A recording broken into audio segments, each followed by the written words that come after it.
Jadi saya pernah diberitahu oleh seorang akuntan pemula, terutama siswa-siswi ataupun mahasiswa yang baru kuliah di akuntansi ya, mereka itu kebanyakan kesulitan membuat jurnal. Masalahnya mereka bingung akunnya itu mau yang dipakai yang apa, karena akun itu di akuntansi kan banyak, sedangkan naruhnya di debit atau di kredit mereka itu belum paham. Oke, kali ini kita akan belajar cara membuat jurnal umum dengan cara yang mudah dan simpel. Oke, langsung saja kita masuk ke materinya. Untuk bisa membuat jurnal umum, hal yang paling harus diperhatikan oleh seorang akuntan pemula itu adalah saldo normal akun. Nah, ini saldo normal akun ini nanti akan menentukan bagaimana jurnal yang akan terbuat dari sebuah transaksi.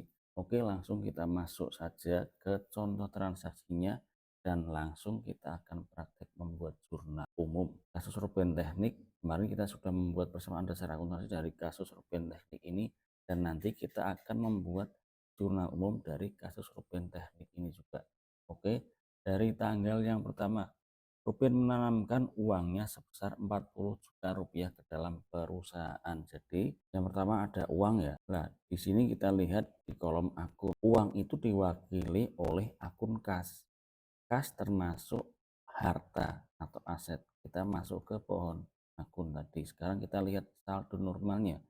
Harta saldo normalnya debit. Jika bertambah posisinya juga akan di debit. Nah, yang kedua adalah modalnya juga bertambah. Kita lihat akun modal. Modal akunnya saldo normal di kredit. Jika bertambah, dia juga akan sama di kredit. Jadi kita buat jurnalnya.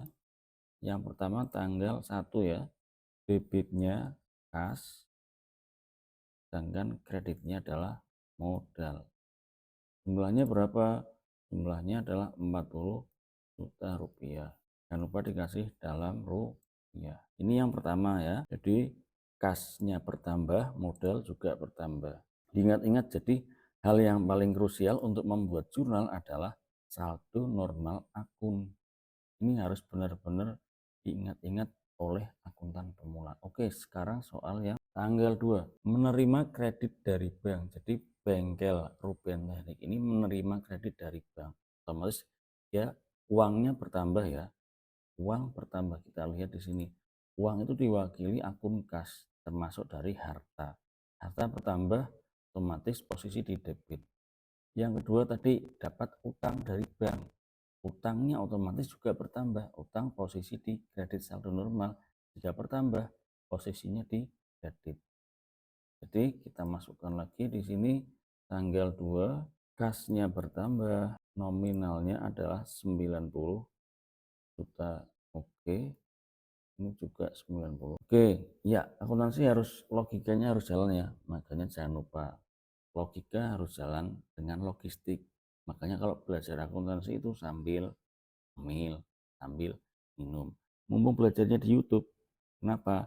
Karena kalau kita belajar di sekolah atau di kampus sambil ngemil itu susah kalau ketahuan dosen ya. Mumpung belajar di YouTube bisa rebahan ya. Jadi channel ini bisa dipakai buat belajar akuntansi khusus ketika kita ketinggalan materi di sekolah atau di kampus. Mudah-mudahan channel ini bisa membantu.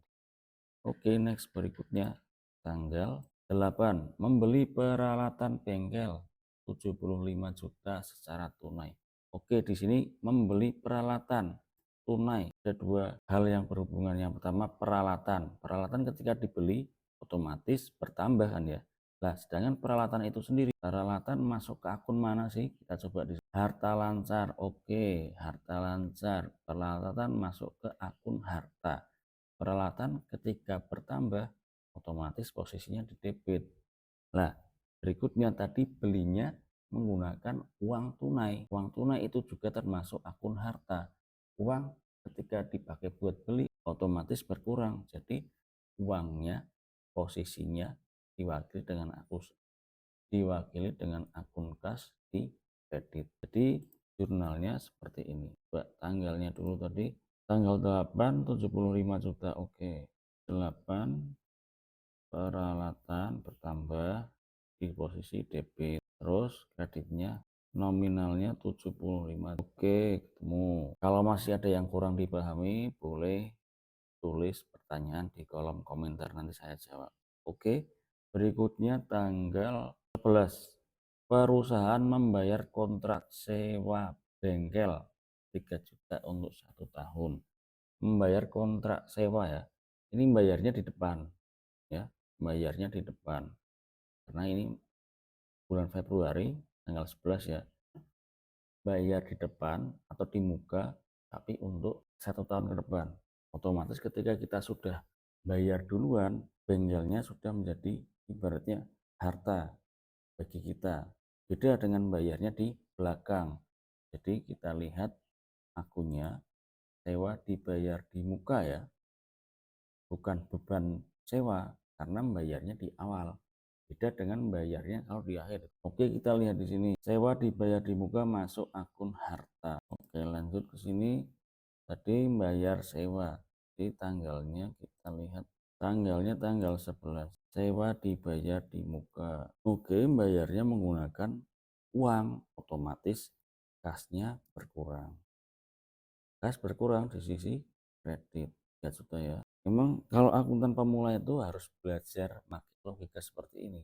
Nanti lama-kelamaan ketika sudah belajar terus, sudah terasah terus, nanti lama-kelamaan akan menjadi mudah karena sudah paham, oh ini posisinya akun di sini, masuk ke posisi debit atau kredit, pakai akun yang mana. Jadi harus sering-sering latihan ketika kita mau membuat jurnal umum. Oke, next berikutnya tanggal 16. Membeli perlengkapan dari Unggul Jaya secara tunai 1.400.000. Oke, perlengkapan ya. Perlengkapan itu masuk ke akun harta. Harta, diingat-ingat tadi harta, saldo normal debit, jika bertambah debit. Bayar tunai, diwakil akun kas. Kas juga harta. Karena bayar otomatis uangnya berkurang, kasnya berkurang sisi kredit. Tanggal 16 perlengkapan tambah ya karena membeli. Kasnya berkurang karena membelinya tunai ya 1.400.000. Oke, next berikutnya tanggal 20 menerima uang dari langganan untuk jasa bengkel yang diberikan. Menerima uang itu diwakili akun kas.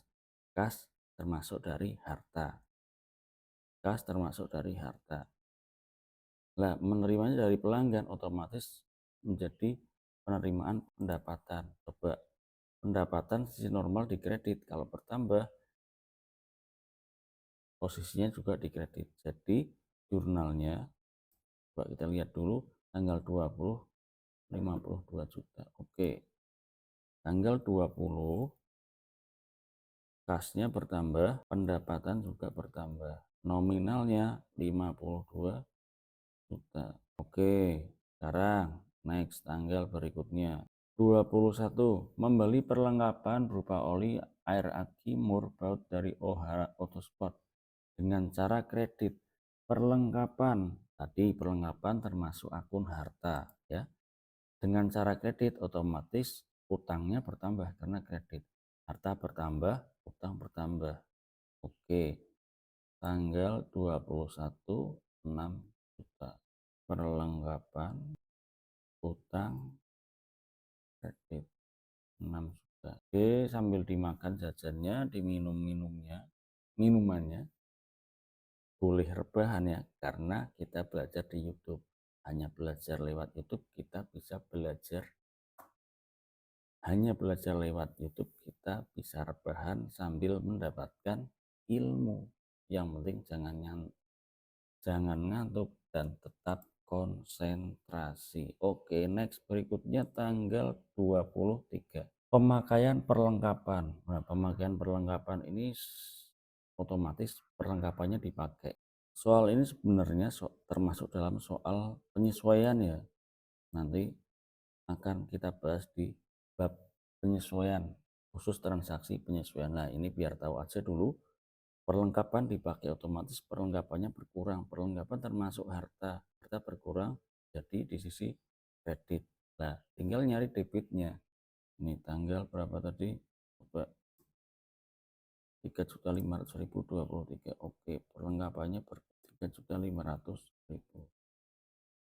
Nah, Debitnya apa? Debitnya beban perlengkapan. Jadi khusus pemakaian perlengkapan ini termasuk dalam jurnal penyesuaian. Nanti ada babnya tersendiri. Penjelasannya lebih lanjut nanti akan saya sampaikan. Oke, next berikutnya. Tanggal 25 membayar gaji dan upah pegawai. Jadi perubahan teknik ini membayar gaji, otomatis membayarnya pakai uang kan, jadi uangnya berkurang. Nah, tinggal nyari debitnya. 25 kasnya berkurang. Nah, bayarnya bayar apa sih? Bayarnya kan bayar beban gaji. Tuh, 6750.000. Ini juga 6.750.000. Oke, next berikutnya. Jadi kalau bayar beban, cara gampangnya atau cara mudahnya gini. Uangnya kan berkurang, kas. Oke. Nah, bayarnya bayar apa? Tergantung. Jadi debitnya kita kasih beban gaji karena bayarnya beban gaji. Beda kalau bayar listrik berarti beban listrik, bayar iklan. Jadi beban iklan itu cara gampang untuk membuat jurnal ketika ada transaksi pembayaran beban atau biaya. Berikutnya tanggal 26 membayar macam-macam biaya. Hampir sama dengan tanggal 25 ya. Intinya membayar biaya. Tanggal 26, 26. Bayar kan pakai uang. Jadi kasnya berkurang. Lah bayarnya apa?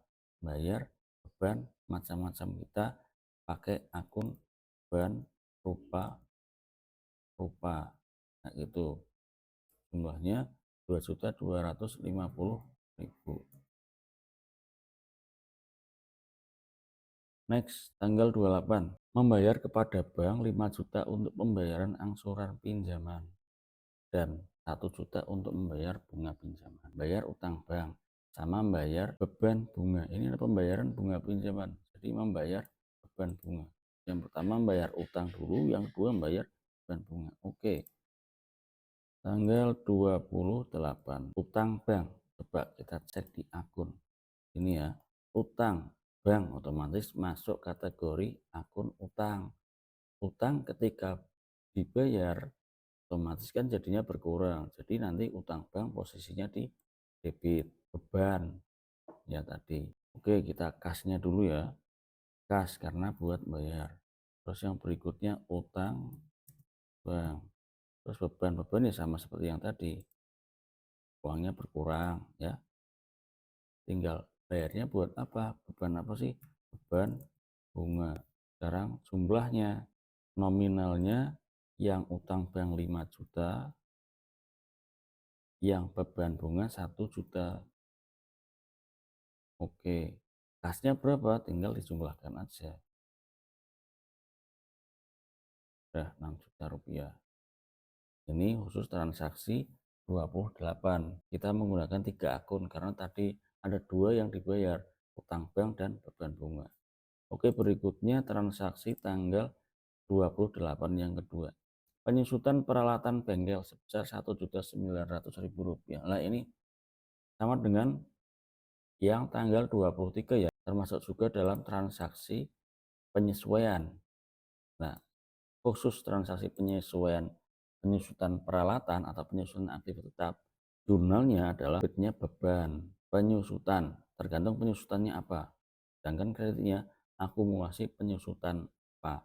Karena di sini peralatan berarti nanti beban penyusutan peralatan dan akumulasi penyusutan peralatan tanggal 28. Oke, beban penyusutan peralatan,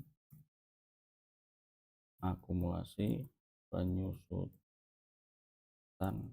peralatan, nominalnya 1.900.000. Nanti materi khusus yang jurnal penyesuaian nanti ada lagi, ditunggu saja ya. Oke, sekarang artinya semua jurnal sudah dimasukkan, tinggal kita menjumlahkan ya. Tinggal kita menjumlahkan, jumlahnya harus sama antara yang debit dan kredit. Tinggal kita menjumlahkan, jumlahnya harus sama antara yang debit dan juga kredit. Oke, kita pakai sum ya, dijumlah dari atas ke bawah. 287, 800.000 ini juga pakai sum. Harus sama, kalau beda artinya salah. Oke, 287.800.000 rupiah. Dengan demikian, ketika kita sudah menjumlah benar, artinya pekerjaan jurnal umum kita untuk kasus Ruben Teknik sudah selesai. Kalau ada yang masih belum dipahami, boleh tulis di kolom komentar. Nanti saya akan menjawab. Mudah-mudahan bermanfaat. Jadi, intinya untuk membuat jurnal umum, hal yang perlu diperhatikan yang pertama adalah saldo normal akunnya. Terus yang kedua, akunnya juga ini termasuk dalam akun yang mana sih? Harta, hutang, modal, pendapatan, ataukah masuk ke beban. Jadi ketika kita sudah bisa mengklasifikasikan akun termasuk yang mana, nanti kita akan lebih mudah ketika menentukan saldo normal dan termasuk menganalisis akun ketika akunnya bertambah dan ketika berkurang. Posisi di jurnal ataukah posisi di jurnal umum bisa kita ketahui apakah di debit ataupun di kredit. Oke, mudah-mudahan bermanfaat dan kita berjumpa lagi di lain kesempatan dengan video yang lain. Terima kasih.